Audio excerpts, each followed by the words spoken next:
kalimat yang isinya ada zikir kepada Allah, maka dia akan mendatangkan pahala terus menerus dari zikirnya. Subhanallah, subhanallah, subhanallah.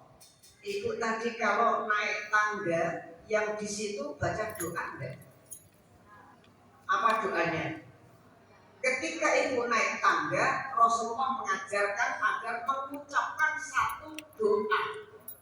Apa doanya? Allahu Akbar, Allahu Akbar, Allahu Akbar.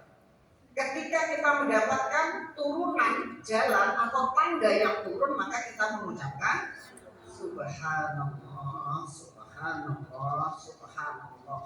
Nah, ucapan yang seperti ini akan mudah memasukkan orang ke dalam surga, karena ucapan yang baik itu adalah hidayah. Kalau ada orang kok mampu dia mengucapkan takbir saat naik tangga, artinya orang itu sudah mendapat hidayah. Kalau ada orang mampu turun dari musola, dari masjid ini, menuruni tangga kok dia mengucapkan subhanallah, artinya orang itu dia mendapatkan hidayah. Kalau lupa, rugi. Bagaimana Ustaz? Tadi saya lupa. Sudah di dalam, saya lupa baca. Boleh nggak saya balik lagi? Monggo kalau begitu lagi. Ayo yang lupa balik semua ini. Ini mungkin berapa ini yang lupa tadi? Ini separuh lebih mau balik mungkin. Kenapa lupa? Jawabannya apa?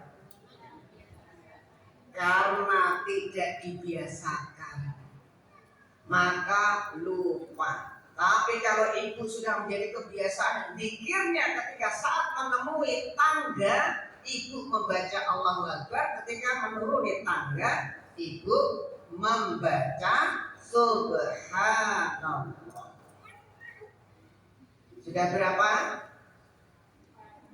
4 zikir. Nah, zikir ini juga bisa berupa kalimat-kalimat thayyibah. Apa kalimat thayyibah itu? Meletakkan ucapan kalimat thayyibah sesuai dengan tempatnya. Bagaimana caranya? Jika kita mendapatkan kenikmatan, apa yang kita baca? Alhamdulillah. Jika kita mendapatkan kesedihan atau kehilangan, Mardi, kalau misalnya habis kebanjiran, apa yang dibaca? Ya Allah, buku saya. Ya, karena saya tahu ada yang cerita saya. Kalau kebanjiran, ada barang-barang berharga yang hilang atau rusak atau terendam air, maka kita mengucapkan Inna lillahi wa inna ilaihi raji'un. Dapat pahala enggak? Dapat. Ketika orang sedih pun dapat pahala. Ketika orang berduka pun dapat pahala. Kenapa? Justru ia mendapat pahala dan dapat hidayah ketika ia bisa berucap kebaikan dengan kalimat thayyibah. Yang penting jangan kebalik. Bisa orang mendapat dosa dari ucapannya karena hanya kebalik menggunakan kalimat thayyibah. Ini pentingnya ilmu. Paham maksudnya? Ibu mengucapkan satu kalimat thayyibah, ya. Kalau kebalik tempatnya, salah tempatnya, bukan dapat pahala tapi malah dapat dosa. Contohnya apa? Ketika ibu tanya temennya, gimana kabarnya? Kok lama sekali gak kelihatan sampean? Ya Allah, saya kemarin sakit loh. Saya kemarin pusing loh. Ibu bilang apa? Alhamdulillah, kapok. Ini dapat dosa. Orang sakit kemudian kok dibilang alhamdulillah, namanya ngolok. Ya, kelihatannya alhamdulillah, bacaannya juga bacaan kalimat thayyibah tapi salah menempat. Dosa. Maka zikir kemudian mengucapkan kalimat thayyibah itu adalah merupakan kalimat atau ucapan kebaikan yang akan membawa pelakunya masuk ke dalam surga. Baru dapat 4. Ulang yang Yang pertama apa Bu? Mengajak. Yang kedua menasihati. Yang ketiga berdoa. Yang keempat zikir, membaca kalimat thayyibah. Yang kelima ucapan yang membawa orang yang mengucapkannya itu akan dimudahkan masuk surga. Apa yang kelima? Ini perintah semua dalam Al-Quran ya, Quran dalam hadisnya ada. Apa yang kelima Bu?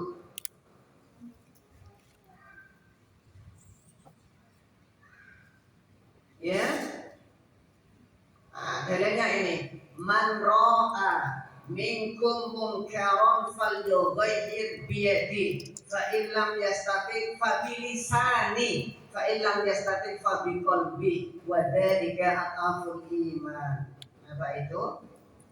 Barang siapa yang melihat satu kemungkaran, maka hendaknya ia menghentikan kemungkaran itu dengan kekuasaannya.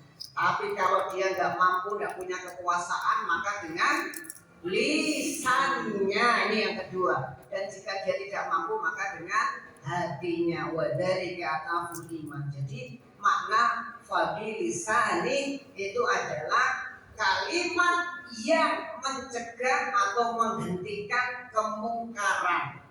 Kalau yang pertama kan mengajak kan, ini mencegah atau menghentikan. Kalau ibu bisa mencegah, menghentikan kemungkaran, maka ibu mendapat pahala dari lisan yang ibu ucapkan menghentikan keburukan itu. Stop. Ketika ibu bilang stop, ini dapat pahala. Jangan. Ketika ibu bilang jangan, dapat pahala. Asalkan yang di stop, asalkan yang dibilang jangan, itu keburukan. Ibu dapat pahala. Ya. Jangankan bilang stop, jangankan bilang jangan, ibu bilang itu juga dapat pahala. Ustaznya ceramah, jangan ngobrol sendiri. Nah itu dapat pahala itu, gitu kan? Itu dapat pahala, ingatkan, gitu kan? Jadi yang kelima ini adalah ucapan yang berupa mencegah dari kemungkaran. Maka lakukan. Ya, kalau ingin kita ini mudah ya untuk masuk surga, lisan itu bisa mengantarkan orang mudah masuk neraka, tapi dengan lisan juga mudah mengantarkan orang bisa masuk surga. Lisan yang mudah mengantarkan masuk neraka diantaranya apa tadi? Ghibah. Yang kedua fitnah. Yang ketiga namimah. Yang keempat marah. Ucapan yang mudah memasukkan kita ke dalam surga. Yang pertama yang mengdala tadi, mengajak. Yang kedua nasihati. Yang ketiga berdoa. Yang keempat zikir, kalimat thayyibah. Yang kelima mencegah kemungkaran. Ya, menghentikan kemungkaran dengan lisan. Man ra'a minkum munkaran falyughayyir biyadi fa illam yastati fa bilisani fa illam yastati fa biqalbi wa dzalika ataful iman. Jadi mencegah dengan lisan itu adalah pertengahan, jalan aman. Kalau dia mencegah dengan tangannya karena dia tidak punya kekuasaan, daripada mudarat akan banyak datang kepadanya, jangan dengan tangan atau kekuasaannya, maka dengan lisannya. Kenapa? Kalau dengan hati Rasulullah mengatakan wadzalika ataful iman, dia itu adalah selemah-lemah iman. Jadi 5 yang harus kita lakukan agar kita ini selamat diri kita dari jurang api neraka.